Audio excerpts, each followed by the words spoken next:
दो चार लोगों ने अलग से रहने के कारण इतनी सुरक्षा नहीं मिलती थी, जो एक जगह पर एक गुफा में 40-50 लोग, 100 लोग, 200 लोग, 300 लोग रहने लग गए।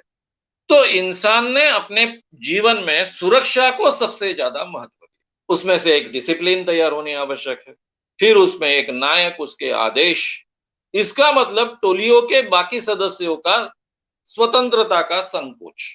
श्याम मानव चैनल को आपका समर्थन देने के लिए चैनल को जरूर सब्सक्राइब करें। चैनल के नोटिफिकेशन पाने के लिए बेल आइकन भी दबाएं। वैभव सबलगीन का सवाल है कि मनुष्य के जीवन में कौन सा ज्यादा महत्वपूर्ण है, स्वतंत्रता या सुरक्षा? आपने सवाल तो बहुत ही फिलोसॉफिकल पूछा है, लेकिन इसका जवाब देने का मैं प्रयास करता हूं।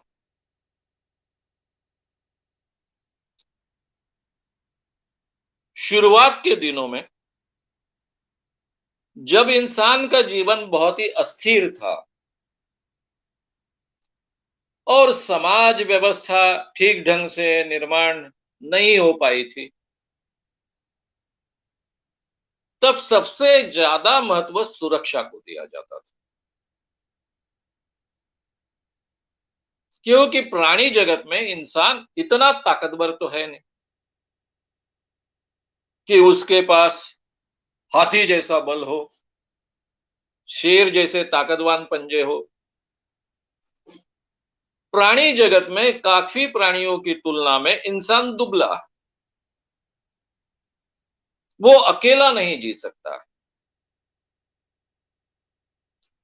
उसे कई इंसानों के ग्रुप के साथ ही जीना संभव हो पाता था और उसमें उसे सुरक्षा मिलती थी। और इसी में से ये उसकी जो आवश्यकता थी, मजबूरी थी, इसी में से वो ग्रुप कर कर रहने लग गया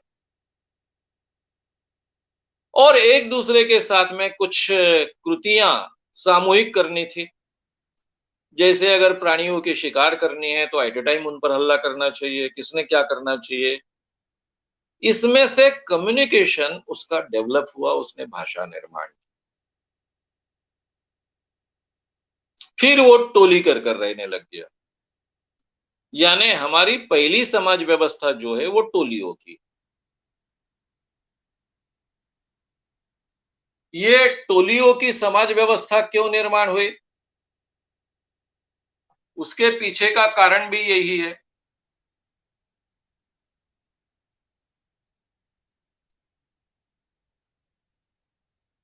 टोलियों की समाज व्यवस्था जो निर्माण हुई,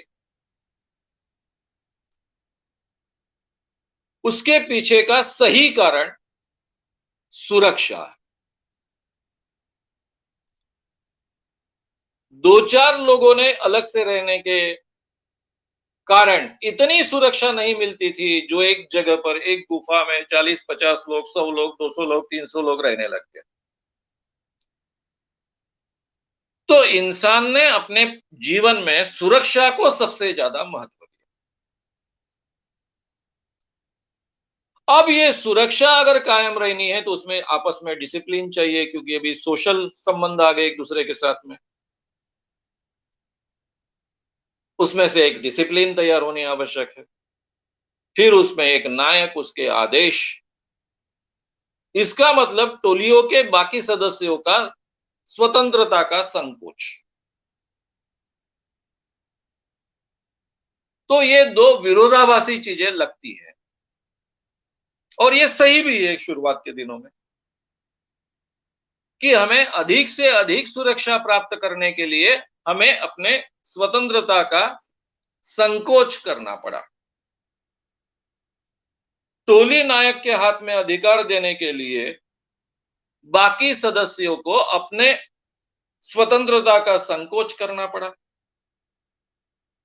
उसने जो कहा वो आदेश मान्य हो न मान्य हो, मानना चाहिए, तब टोली की सुरक्षा कायम रहेगी। फिर इंसान जैसे जैसे प्रगति करते गया, वैसे वैसे उसके संकोच का दायरा, यानी स्वतंत्रता के संकोच का दायरा, उसका संकुचित होने का दायरा भी बढ़ते गया।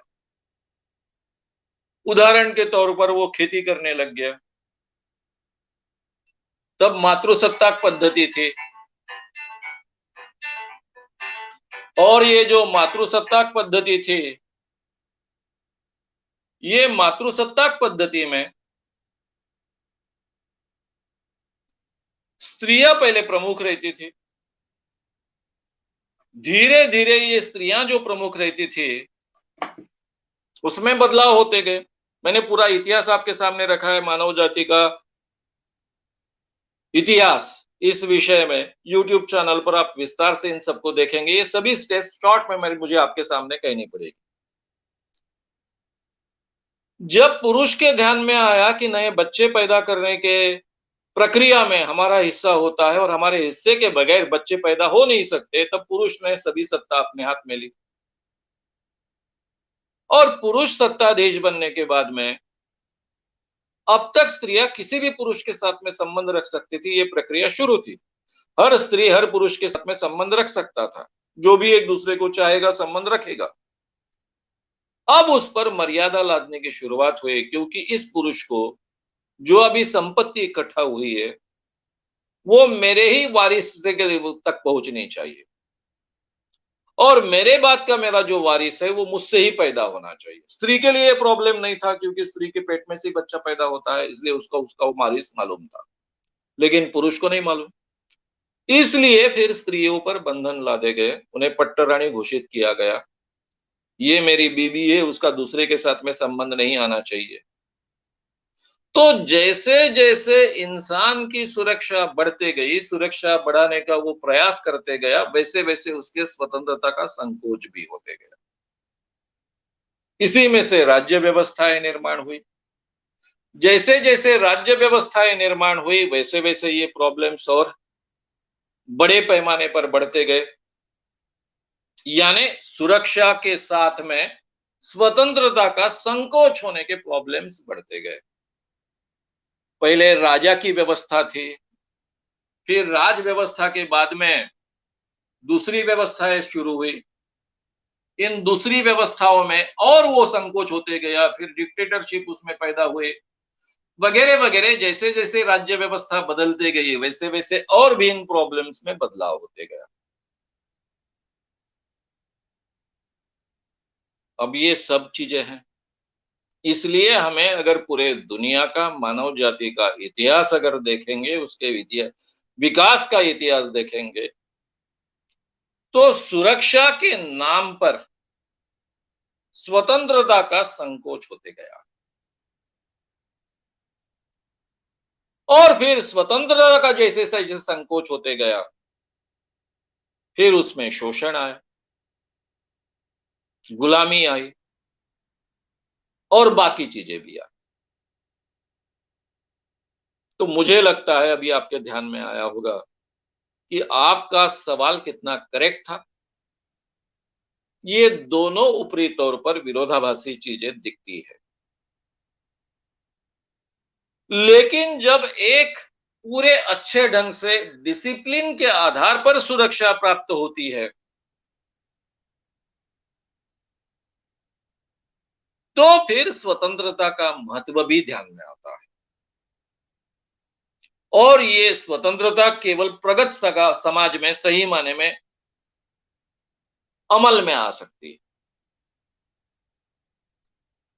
पहले भी वैसे देखा जाए तो कोई लोकतांत्रिक मूल्य जिसे आज हम कहते हैं, उसके कुछ हिस्से हमें पुराने स्ट्रक्चर में मिलेंगे। जैसे हमारे यहाँ उड़ीसा में गणराज्य व्यवस्था थी, जिसे वैशाली स्टेट कहा जाता था। लेकिन ये गणराज्य व्यवस्था थी, वो आज जैसी नहीं थी। सिंधु घाटी में भी गणराज्य व्यवस्थाएं शुरुआत के दिनों में थी। वहां पर प्रमुख नागरिकों को ये अधिकार मिलते थे। आज की जो हमारी लोकतांत्रिक व्यवस्था है, व्यक्ति कोई भी हो, स्त्री हो, पुरुष हो, पढ़ा लिखा हो, अनपढ़ हो, उसे मत देने का अधिकार है, उसे अपने विचार रखने का अधिकार है, उसे अपने बात कहने का अधिकार है।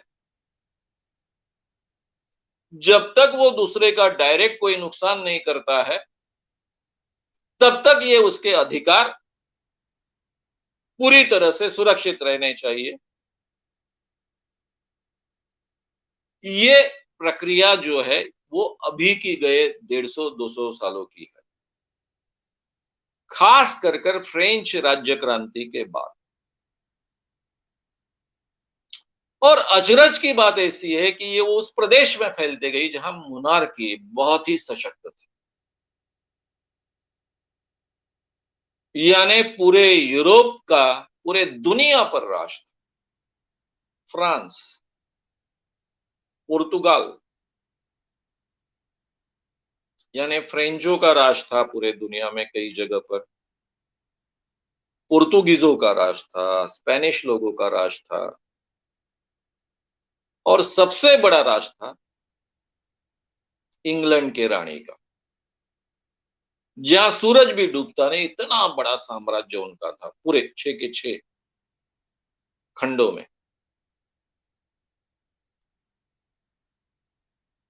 लेकिन वहीं पर ये लोकतांत्रिक मूल्य धीरे धीरे पनपते गए, और ये सुरक्षा के नाम पर जो स्वतंत्रता का संकोच हुआ है, उसको बल मिलना चाहिए, इसकी आवाज बुलंद होते गई। यानी इतनी सशक्त रानी जहां पर है, जिसका पूरे दुनिया पर राज है, वहीं पर उसके सरदारों को, जिसको पार्लियामेंट कहा गया बाद में, अधिकार धीरे धीरे शिफ्ट होते गए, और वो केवल नाम मात्र है। ये पॉलिटिकल चेंजेस, ये पॉलिटिकल चेंजेस केवल पॉलिटिकल नहीं हुए। फिर ये जो स्वतंत्रता की जो कल्पना है, ये केवल राज्य व्यवस्था तक सीमित नहीं रही, वो हमारे फैमिली सिस्टम में भी घुस गई। पहले हमारी फैमिली सर्वोपरि होता था। फैमिली का जो प्रमुख है, उसको करीबन डिक्टेटर को जो अधिकार होते, वो सभी अधिकार होते थे। उनका शब्द अंतिम होता था, और बड़ी बड़ी फैमिलीज होती थी। जैसे स्वतंत्रता की कल्पनाएं बढ़ती गई, क्योंकि ये फैमिली सिस्टम में फिर स्वतंत्रता का संकोच होता था। फैमिली में 50 सदस्य है, 60 सदस्य है, विचार अलग अलग है, वो अपने विचारों के अनुसार जी नहीं पाता था। और इस कारण धीरे धीरे ये स्वतंत्रता की जो कल्पना थी, जो राज्य व्यवस्था में आ रही थी या फिर आ चुकी थी, वो इंसान के विचारों में आनी शुरू हुई। या फिर आप उल्टा भी बोल सकते हैं कि कुछ लोगों के विचारों में स्वतंत्रता की कल्पना आई, इसीलिए वो राज्य व्यवस्था तक पहुंची। लेकिन राज्य व्यवस्था में ये कल्पना पहुंचने के समय में, वोट का अधिकार मिलने के प्रक्रिया में, ये स्वतंत्रता की कल्पना आम लोगों में फैलते गई। फिर वो फैमिली सिस्टम में भी आई, फिर हमारी स्वतंत्र फैमिलीज निर्माण हुई, न्यूक्लियस फैमिलीज उसमें से निर्माण हुई, छोटी छोटी फैमिलीज उसमें से निर्माण हुई, और ये जीवन के हर हिस्से में फैलते गए।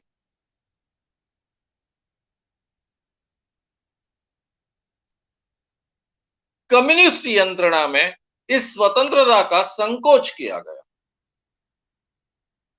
वहां समानता को महत्व दिया गया, लेकिन ये समानता प्राप्त करने के लिए लिबर्टी को बलि दिया गया। लिबर्टी फिर वहां सुरक्षा के नाम पर है। लेकिन ये चारों मूल्य साथ में आए, लिबर्टी भी रहे, समानता भी रहे, सोशल जस्टिस उसके साथ में, और फ्रेटर्निटी। अब सुरक्षा का महत्व कम हुआ ऐसा नहीं, क्योंकि अभी सिस्टम्स बन गई थी, राज्य व्यवस्था तैयार हो चुकी थी, उसके स्ट्रक्चर्स तैयार हो चुके थे, लोकतांत्रिक रहेगी, कैसी रहेगी, डिक्टेटरशिप रहेगी, ये रहेगी, वो रहेगी। तो अब सुरक्षा का महत्व कम हुआ ऐसा नहीं है, लेकिन ये डिसिप्लिन व्यवस्थाएं होने के कारण सुरक्षा उसमें मिलती है, ये ध्यान में आ गया।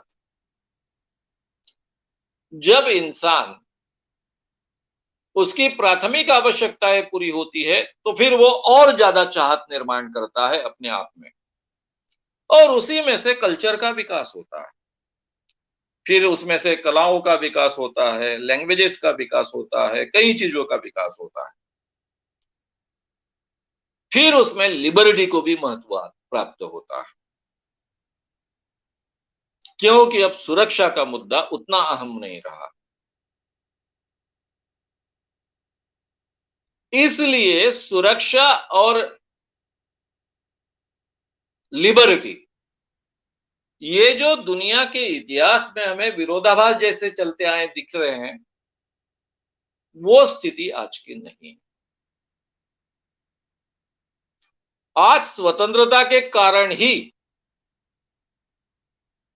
इस ढंग की राज्य व्यवस्था चल सकती है कि जो ज्यादा से ज्यादा लोगों को न्याय दे। न्याय ना दे पाए तो उसके लिए कम से कम झगड़ने का अधिकार होगा, आवाज बुलंद करने का अधिकार होगा, और उसको लोकतांत्रिक व्यवस्था कहते हैं, जो कॉन्स्टिट्यूशन के आधार पर चलती है। इसलिए आज अगर हम पूछेंगे अपने आप को, आज का इंसान और 300 सालों के पूर्व का इंसान, इसमें जमीन आसमान का फर्क।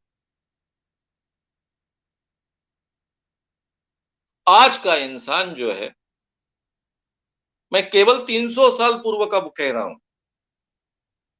क्योंकि 300 साल पूर्व के इंसान को स्वतंत्रता का अनुभव ही नहीं था। उसकी स्वतंत्रता की कल्पना भी बहुत मर्यादित थी।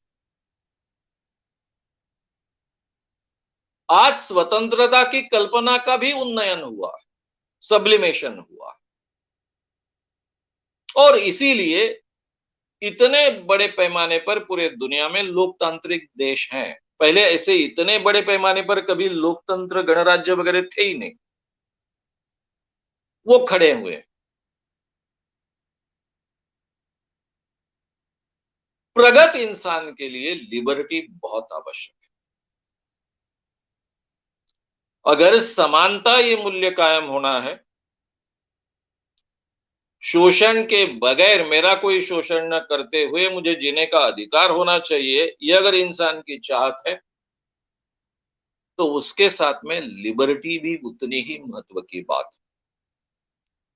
इसलिए आज के इंसान के जीवन में ये दोनों चीजें इक्वली महत्वपूर्ण है, और ये दोनों साथ साथ हमें प्राप्त हो सकती है।